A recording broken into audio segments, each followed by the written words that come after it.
ಮಹಿಳಾ ಅಧಿಕಾರಿ ಮನೆ ಬಲ್ಬ್ ಹೋಲ್ಡರ್ನಲ್ಲಿ ಹಿಡನ್ ಕ್ಯಾಮೆರಾ ಇಟ್ಟಂತ ಕೇಸ್ಗೆ ಈಗ ಟ್ವಿಸ್ಟ್ ಸಿಕ್ಕಿದೆ. ಮಹಿಳಾ ಅಧಿಕಾರಿ ಮನೆ ಬಲ್ಬ್ ಹೋಲ್ಡರ್ನಲ್ಲಿ ಹಿಡನ್ ಕ್ಯಾಮೆರಾ ಇಟ್ಟಂತ ಕೇಸ್ಗೆ ಟ್ವಿಸ್ಟ್ ಸಿಕ್ಕಿದೆ. ಬಲ್ಬ್ ಹೋಲ್ಡರ್ನಲ್ಲಿ ಹಿಡನ್ ಕ್ಯಾಮೆರಾ ಇಡಿಸಿದ್ದು ಮತ್ತೋರ್ವ ಅಧಿಕಾರಿ ಅಂತೆ. ಟ್ರಾನ್ಸ್ಫರ್ ಮಾಡಿಸಿದ್ರು ಎಂಬ ಕಾರಣಕ್ಕೆ ಸೇಡಿಗೆ ಬಿದ್ದು ಈ ಕೃತ್ಯ ಎಸಗಿದ್ದಾರೆ ವಿನೋದ್.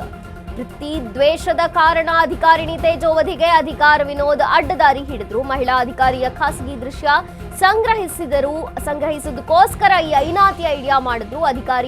ಅಧಿಕಾರಿಣಿಯ ಮನೆ ಬಲ್ಬ್ ಹೋಲ್ಡರ್ನಲ್ಲಿ ಇಟ್ಟಿದ್ದಂತಹ 8 ರಹಸ್ಯ ಕ್ಯಾಮೆರಾಗಳು, ಹಿಡನ್ ಕ್ಯಾಮೆರಾ ಇಟ್ಟು ಆ ವಿಡಿಯೋ ದುರ್ಬಳಕೆ ಮಾಡಿಕೊಳ್ಳಲು ಸ್ಕೆಚ್ ಹಾಕಿದ್ರಂತೆ. ಮಹಿಳಾ ಅಧಿಕಾರಿ ವಿರುದ್ಧ ನಕಲಿ ಪತ್ರಕರ್ತ ಛೂ ಬಿಟ್ಟಿದ್ದಂತ ವಿನೋದ್.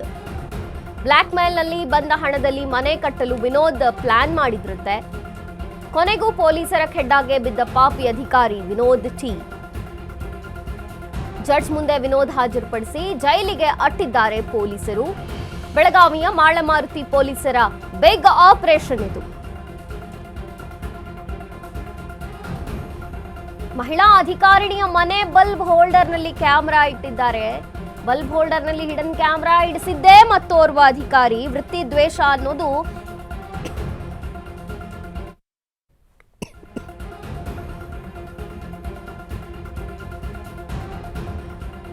ಮಹಿಳಾ ಅಧಿಕಾರಿಯ ಮನೆಯಲ್ಲಿ ಹಿಡನ್ ಕ್ಯಾಮೆರಾ ಇಟ್ಟಿರುವಂಥದ್ದು.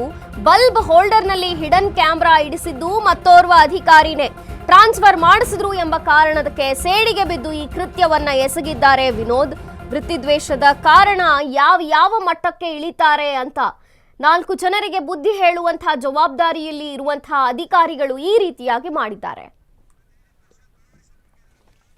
ಈ ಬಗ್ಗೆ ಹೆಚ್ಚಿನ ಮಾಹಿತಿಯನ್ನ ಕೊಡ್ತಾರೆ ಪ್ರತಿನಿಧಿ ಪ್ರಶಾಂತ್. ಪ್ರಶಾಂತ್, ಇದೊಂದು ರೀತಿ ಶಾಕಿಂಗ್ ಘಟನೆ ಇದು. ಅಧಿಕಾರಿ ವರ್ಗದಲ್ಲಿ ಸಾರ್ವಜನಿಕರಲ್ಲಿ ಯಾವ ರೀತಿಯಾಗಿ ಇವರು ಹೇಳಿ ಜವಾಬ್ದಾರಿಗಳನ್ನ ಉಳಿಸಬೇಕು ಅಂತ ಅಧಿಕಾರಿಗಳೇ ತಮ್ಮ ವೃತ್ತಿ ದ್ವೇಷದಿಂದ ಹಿಂಗ ಮಾಡ್ತಾರಲ್ಲ, ಇವರಿಗೆ ಏನು ಅನ್ಸದಿಲ್ವಾ ಅಂತ ಏನಿದೆ ಹೆಚ್ಚಿನ ಮಾಹಿತಿ ಪ್ರಶಾಂತ್?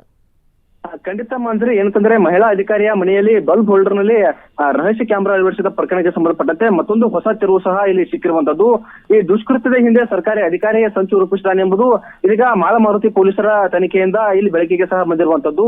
ವೃತ್ತಿ ವೈಷಮ್ಯದ ಹಿನ್ನೆಲೆ ಅಂತಾರೆ ಮಹಿಳಾ ಅಧಿಕಾರಿಯ ತೇಜೋವಧಿ ಮಾಡುವ ಉದ್ದೇಶದಿಂದ ಮನೆಯಲ್ಲಿ ರಹಸ್ಯ ಕ್ಯಾಮೆರಾ ಅಳವಡಿಸುವ ಸಂಚನ್ನು ಸಹ ಇಲ್ಲಿ ರೂಪಿಸಿದ್ರು ಅಂತ ಹೇಳಿ ಪೊಲೀಸರು ಸಹ ಈಗ ತಿಳಿಸಿರುವಂತದ್ದು. ಮಾಳಮಾರುತಿ ಪೊಲೀಸ್ ಠಾಣೆಯ ವ್ಯಾಪ್ತಿಯಲ್ಲಿ ನಡೆದಂತಹ ಈ ಒಂದು ಪ್ರಕರಣದಲ್ಲಿ ವಿನೋದ್ ಟಿ ಎಂಬ ಸರ್ಕಾರಿ ಅಧಿಕಾರಿಯನ್ನ ಸಹ ಇದೀಗ ಬಂಧಿಸಿರುವಂತದ್ದು. ಆರೋಪಿಯ ಮೊಬೈಲ್ ಫೋನ್ಗಳನ್ನ ಸಹ ಇಲ್ಲಿ ವಶಕ್ಕೆ ಪಡೆದುಕೊಂಡಿರುವಂತದ್ದು. ಪೊಲೀಸರು ತೀವ್ರವಾದ ತನಿಖೆಯನ್ನ ಸಹ ಇಲ್ಲಿ ನಡೆಸುತ್ತಾ ಇರುವಂತದ್ದು. ಮಹಿಳಾ ಅಧಿಕಾರಿಯ ವಿರುದ್ಧ ನಕಲಿ ಪತ್ರಕರ್ತರನ್ನ ಬಳಸಿ ಬ್ಲಾಕ್ ಮೇಲ್ಗೆ ಮಾಡುವಂತಹ ಸಂಚನ್ನು ಸಹ ಇಲ್ಲಿ ರೂಪಿಸಿರುವಂತದ್ದು. ಅದರಿಂದ ಬಂದ ಹಣದಲ್ಲಿ ಅಂತಂದ್ರೆ 1 ಕೋಟಿ ರೂಪಾಯಿ ಏನು ಹಣಕ್ಕೇನು ಬೇಡಿಕೆ ಇಟ್ಟಿದ್ರು, ಅದರಲ್ಲಿ ಅಷ್ಟು ಕೊಡಿದ್ರು ನಡೆಯುತ್ತೆ, 50 ಲಕ್ಷ ರೂಪಾಯಿ ಆದ್ರೂ ಕೂಡಿ ಅಂತ ಹೇಳಿ ನಕಲಿ ಪತ್ರಕರ್ತರನ್ನ ಬಳಸಿ ಇಲ್ಲಿ ಹಣಕ್ಕೆ ಸಹ ಬೇಡಿಕೆ ಇಟ್ಟಿದ್ರು. ಅದು ಬಂದ ಹಣದಂತರಲ್ಲಿ ನಕಲಿ ಪತ್ರಕರ್ತರಲ್ಲಿ ಹಣ ಬರುತ್ತೋ ಅದರಲ್ಲಿ ಸಹ ಈ ವಿನೋದ್ ಟಿ ಸರ್ಕಾರಿ ಅಧಿಕಾರಿ ಇದ್ದಾನೆ, ಇದನ್ನೂ ಸಹ ಇಲ್ಲಿ ಬಹುಪಾಲು ಇತ್ತು ಅಂತ ಹೇಳಲಾಗ್ತಾ ಇರುವಂತದ್ದು. ಮಹಿಳಾ ಅಧಿಕಾರಿಯ ಖಾಸಗಿ ದೃಶ್ಯಗಳನ್ನ ಸಂಗ್ರಹಿಸುವ ಉದ್ದೇಶದಿಂದ ಮನೆಯಲ್ಲಿರುವಂತಹ ಬಲ್ಬ್ ಮತ್ತು ಹೋಲ್ಡರ್ಗಳಲ್ಲಿ ಒಟ್ಟು 8 ರಹಸ್ಯ ಕ್ಯಾಮೆರಾಗಳನ್ನ ಇಲ್ಲಿ ಅಳವಡಿಸಿ ಮಹಿಳಾ ಅಧಿಕಾರಿಗೆ ಇಲ್ಲಿ ಬ್ಲಾಕ್ ಮೇಲ್ ಸಹ ಇಲ್ಲಿ ಮುಂದಾಗಿರುವಂತದ್ದು.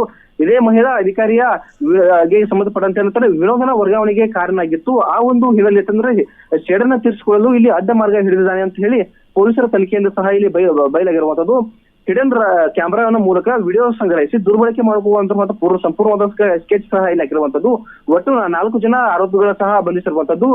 ಅದರಲ್ಲಿ ನಕಲಿ ಪತ್ರಕರ್ತರ ಅಂತಂದ್ರೆ ಸಮೀರ್ ಅಹಮದ್ ಮತ್ತು ಅಬ್ದುಲ್ ಮಕಾನದಾರ್, ಮೊಹಮ್ಮದ್ ಬಾಕಿಂದ್ರಿ ಸೇರಿದಂತೆ ಈ ಸರ್ಕಾರಿ ಅಧಿಕಾರಿ ಆಗಿರುವಂತಹ ವಿನೋದ್ ಟಿ ಅನ್ನ ಸಹ ಈಗ ಮಾಳ ಪೊಲೀಸರು ಬಂಧಿಸಿರುವಂತದ್ದು. ತನಿಖೆಯನ್ನ ಸಹ ಇಲ್ಲಿ ಚುರುಕುಗೊಳಿಸಿ ಮತ್ತಷ್ಟು ಅಂತಂದ್ರೆ ಇದರಿಂದ ಮತ್ತಾರಾದರೂ ಈ ಒಂದು ಸಂಚಿನಲ್ಲಿ ಭಾಗಿಯಾಗಿದ್ದಾರೆ ಅಂತ ಹೇಳಿ ವಿವಿಧ ಆಯಾಮಗಳಲ್ಲಿ ಪೊಲೀಸರು ಸಹ ತನಿಖೆಯನ್ನ ಸಹ ಇಲ್ಲಿ ಮುಂದುವರಿಸಿರುವಂತದ್ದು. ಮಂಜರಿ.